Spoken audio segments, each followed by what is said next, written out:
This is Edwin Newman inviting you to meet the press with the Prime Minister of Singapore. Meet the Press, America's press conference of the year and winner of every major award in its field, is brought to you today by Our guest today on Meet the Press is the Prime Minister of Singapore, KUAN, who arrived this week for an official visit to President Johnson. We'll have the first questions now from Pauline Frederick of NBC News. Mr. Prime Minister, you said in Washington that Americans are powerful. All the world is too painfully aware. But this power should be controlled. The United States should be restrained. Do you feel American power is controlled or used with restraint in Vietnam? As of now? Yes. I don't want to engage in your domestic dispute, and I'm not a general or an admiral, but... But you're a nation. Yes, I would like to see a great deal more caution, a more selective exercise of your enormous range of weapons that you've got, and more brains and feet, preferably Vietnamese brains and feet, rather than more power and gadgetry. Well, to be more specific, North Vietnam is less than 1/4 the size of Texas. It's now being bombed at the level that the bombing was carried on in World War II, and has been bombed for almost 3 years. Do you believe that this bombing is controlled or restrained use of power? That's like asking me whether I've stopped beating my wife. I mean, I'd never beat my wife. Well, let me ask you this. 47 heads of delegations in the United Nations, many of them foreign ministers, said in this General Assembly, American bombing of North Vietnam should be ended unconditionally. Do you agree with them? Well, that depends who the 47 heads are. Well, I'm sure you know. Are they from Africa, from Asia, from Western Europe, they were from all over Eastern the world. Europe? They were from all over the world. Well, as I understand it, there are about, what, 120 members? 22. 122 members, so that's 47. Well, I wasn't there, but I mean, my colleague, Mr. Rajaratnam, Foreign Minister, is attending the United Nations, and I think he's going to say something on Vietnam. I don't want on the bombing and all the other problems about Vietnam, and I think bombing is one of the minor problems about Vietnam. Well, but if I may answer you this, he said it is a bothersome question. But do you feel the bombing should be stopped? Would this help to get Hanoi to the conference table? I think the bombing could be reduced and even stopped without any decisive change in the course of the war, but I think it does not follow that because you stop bombing, you'll have the North Vietnamese government to the conference table. Why should they go to the conference table? To help President Johnson win the elections? Do they love him?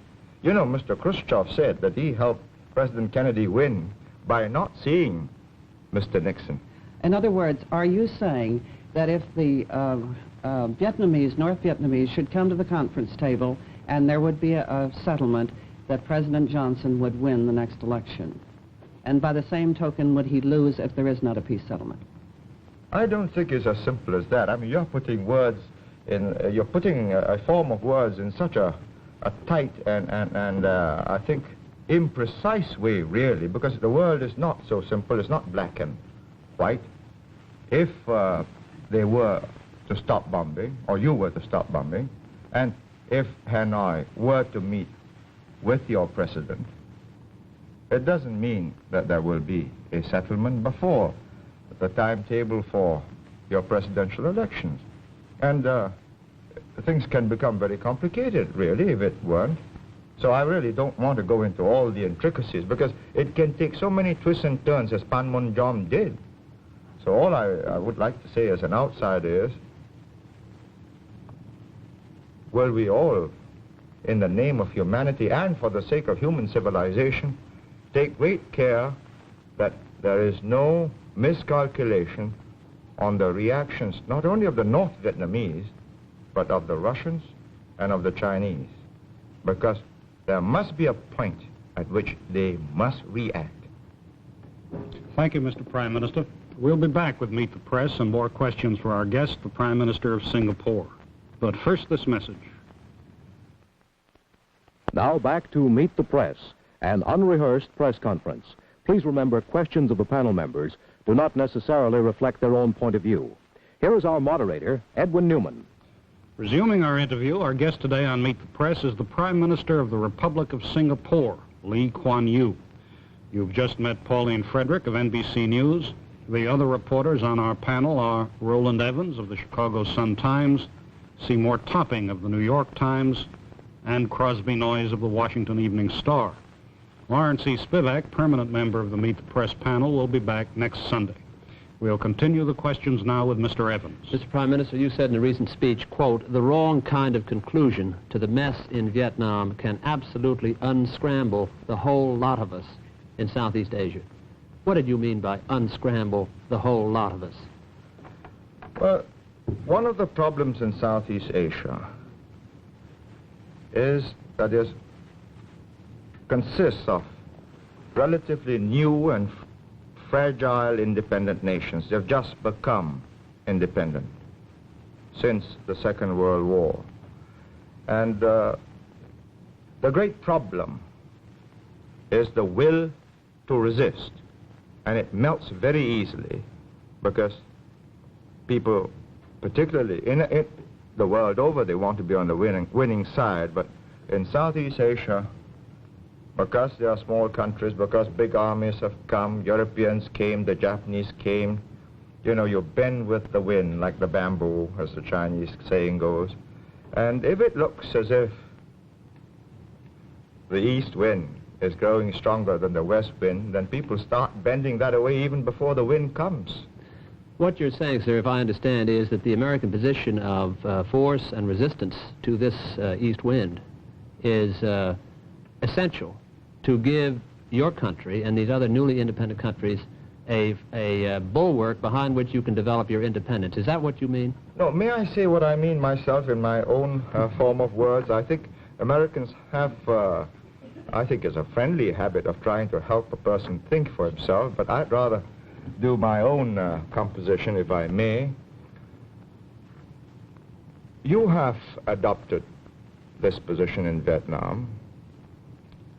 In 1954, you never asked the rest of Southeast Asia, and we were not consulted.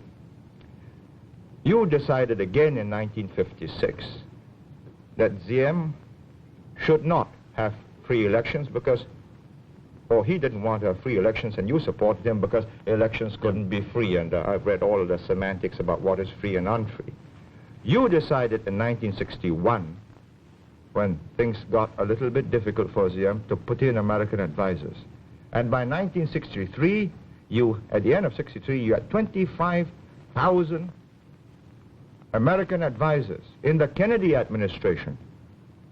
Now, you had your last chance when Diem got knocked down by a bus, or perhaps it was a tank, and you could have got out and said to the generals, well, we'll help you, guns, food, uniforms, pay for the troops. But you decided, rightly or wrongly, to go in. And now this is 1967. And it's no use asking me now, for my opinion, what you should have done before. All I can say is, we've got to live with today, not with what might have been day before yesterday. And as of today, the Field Marshal of Thailand says, Kitikashon, and he's saying it to his own people, that they are going to fight in Vietnam, not in Thailand. Well, I take that to mean that if that is gone, he's going to anticipate history, and you know, the Thais have this great sense of the future, and as good anticipators of history, if they make the kind of adjustments in their postures arising out of what they think is a failure in Vietnam, well, I don't think the Tunku in West Malaysia has got very many years, in spite of all his armed forces. And then they've got me by the throat. Mr. Topping, Well, if I may again do what my predecessors here have done, recall a speech you have made. Some years ago you said, the Vietnam experience shows that however massive the military cover, however enormous the economic assistance, if the leaders of the people in whose name and whose behalf military cover and economic aid are being given do not set out to secure their own salvation, the end result still is perdition, both for the helper and the helped. Speaking as an Asian, do you think the South Vietnamese are helping themselves enough, or are we here in the United States headed for perdition with our allies? Well, you're asking me a very difficult question. I'm not making any direct contribution in Vietnam, and I think if I were a North Vietnamese, I'd resent the Prime Minister of Singapore passing judgment on the effort of the South Vietnamese, but I think they wouldn't mind my saying that the world will be a much better place if it's not Mr. Rusk explaining what this is all about, but either their president or their vice president, or better still, a new figure in a prime minister. You know? Yes. Forward-looking. Of South Vietnam. Forward-looking, independent, determined, and most important, sincere and honest. Mr. Topping? If I may shift a little here, one of the questions in our minds here has been that about the future of China and its relationship to Southeast Asia. Some people are saying that China is now so divided politically that there is no great danger for Southeast Asia in the future. Speaking as a Chinese who understands China, can you make an estimate or a guess as to the future of China? Do you think in the near future it will become again a unified country, a strongly unified country that might represent some kind of a danger to Southeast Asia? First of all, I can't speak as a Chinese because I'm a Singaporean. I'm of Chinese ethnic stock, and I think this is crucial. I mean, if you ask me to speak as a Chinese... As an ethnic Chinese. Yeah, well, you know, the Chinese People's Republic in Peking will be... I think quite rightfully indignant, and so will the other aspirant in Taipei. But speaking as a Singaporean, with some of the built-in memory programming of the Chinese people, I would say that if you believe that the Chinese people will just splinter up into so many warlord communist committees, each governing a province or even part of a province, then you will make one of the gravest mistakes about Asia. I think I've traveled around the world often, and you know, people don't know that I come from Singapore, and they treat me as a Chinese or as a Chinaman in the old days, as they used to call them. And they used to say, Chiang Kai-shek, you know, in the middle 40s, and nowadays, of course, Mao Zedong. I'd say that they are determined as a people to unify and build a modern, powerful, wealthy Chinese nation. And I say good luck to them. And I think the moment they get prosperous, good luck to me, because I'll be much safer. I don't believe, however, you know, the simple theory that they're just going to send their armies across and eat up Southeast Asia. It's too simple. And it's too simple for you, for the Americans, and for us, because then it's naked aggression. The whole of South Asia will gel together and meet an incoming invader. But they've got this make-it-yourself kind of revolution. Wars of national liberation. You know, here's the text. We've got an instructor. He'll teach you how to organize, and we'll slip you a few guns and more if necessary. And if it gets more difficult, well, surface-to-air missiles, and so on. And I think this is the problem, that each of the individual governments in that region must use the time that you are buying in South Vietnam for the rest of the world, particularly Southeast Asia. I'm not saying you're doing this, you know, just for Southeast Asia. You're doing this for yourself.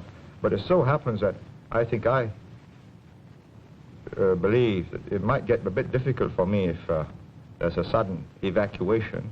And I am determined to use this time to its fullest advantage, and I hope my neighbors will do likewise. Mr. Noyes. Prime Minister, what's the effect in Asia of demonstrations such as we had yesterday in Washington? Well, you know, I get a lot of demonstrations in Singapore, and my students are quite a rambunctious and spirited lot. And I think they ought to be. Otherwise, I think there's very little future for Singapore. It's a young community, and the young must be idealistic. The young must believe that the world should be more just, and there should be more moral rectitude in the behavior of their leaders, and they protest often in more than just a peaceful manner, because the communists slip into my demonstrations and, you know, windows got broken so often and cars get overturned. But at the end of the day, I think decisions have got to be made by adults, not teenagers. But it's got to be made in such a way that when the teenagers become adults and they look back on these decisions, they would be proud of the generation that went before them. Well, let me ask you this, Prime Minister. How confident are you that the United States will continue to supply this underpinning which you consider to be necessary for the non-communist states in Asia over, say, the next decade or so? I don't know, and I don't think, first of all, I'm not an American, so how can I know? And this is one of the reasons I've come here, to try and get a sample of the thinking, the feeling. I have no doubts that your president has got resolution and determination and restraint, and somebody will probably work out a winning line. But I've also no doubt that your Secretary of State and Secretary of Defense have got it.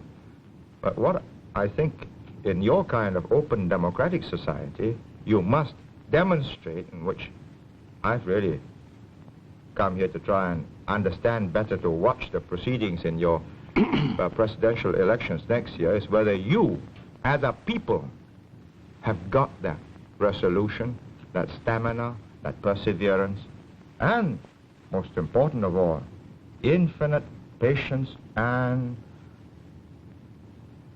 a capacity to hold back your desire to settle this quickly and get it over with, because this is a very different kind of war. The other side is not in uniform, you are.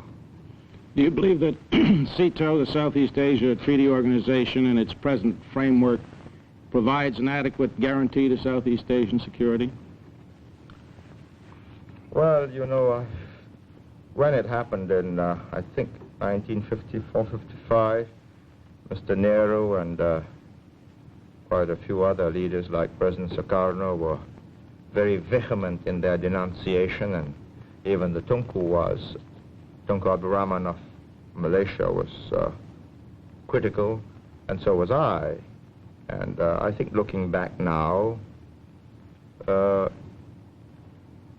really didn't meet the situation, because it was so very different from what you did for Europe. You know, in CETO, when an attack takes place on a member country, is just an attack against a member, and the others will take note that this is a breach of peace and a danger to the area. But in NATO, when an attack takes place, an attack on one is an attack on all, and they all respond. And you know what's happened. I mean, who has responded in South Vietnam? The Pakistanis have not, the French have not, the British have not, and probably for very good reasons. And until you convince Asia that you consider Asia as important to you,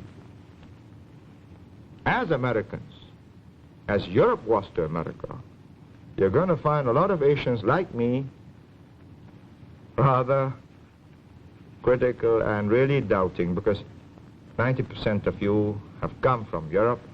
You understand Europe better than you understand Asia.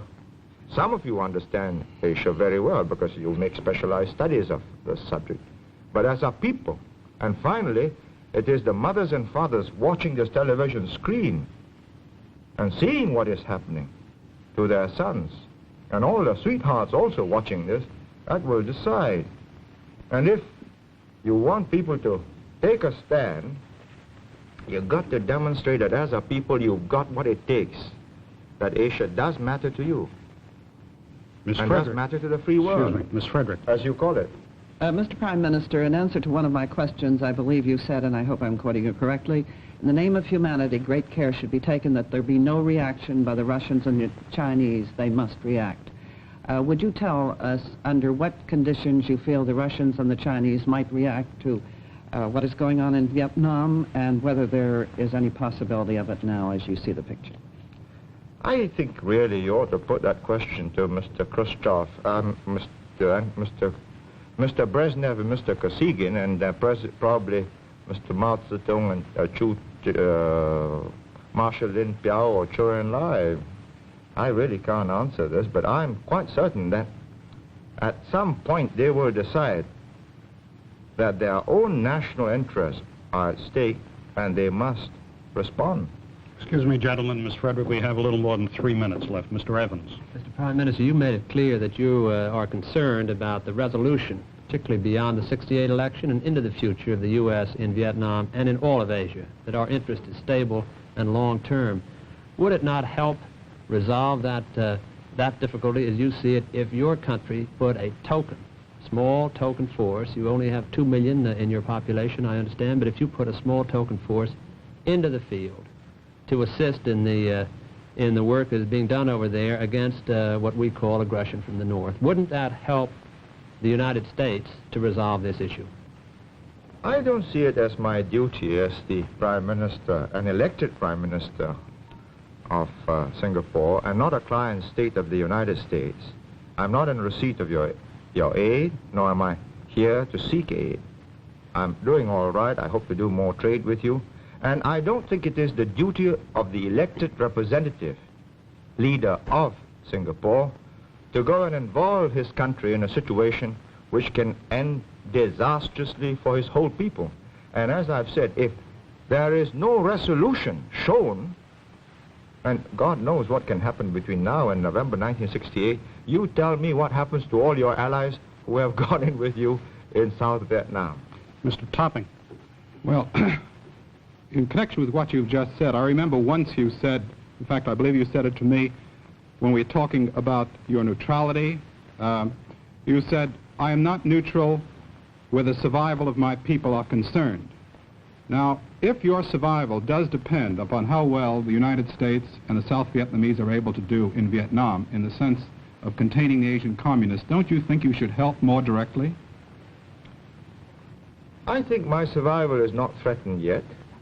I've got my British friends and my Commonwealth friends in the area up till the middle 70s, and that's a very long time in the history of Southeast Asia.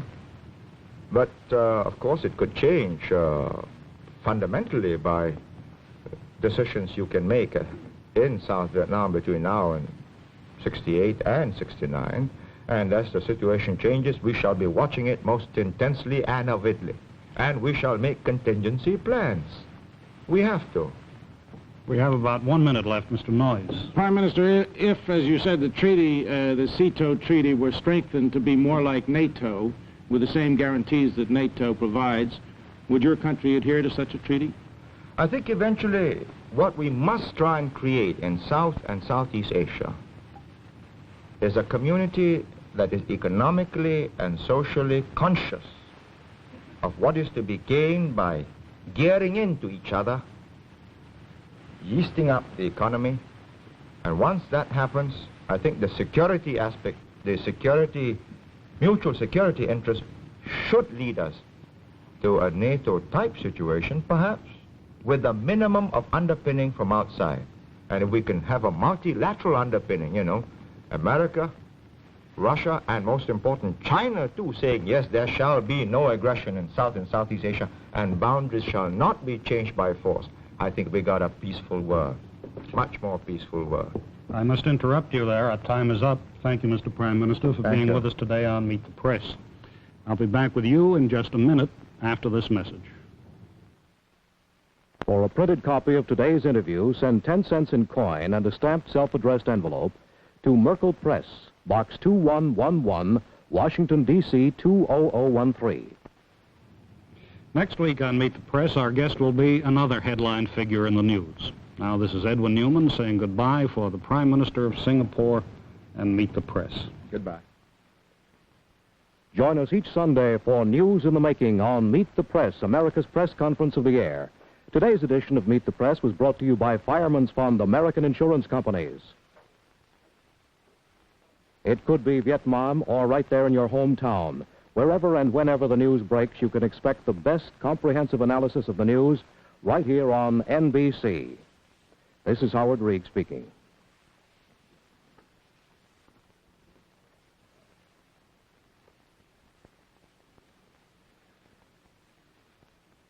Meet the Press has been a public affairs presentation of NBC News and has come to you live from our studios in New York City.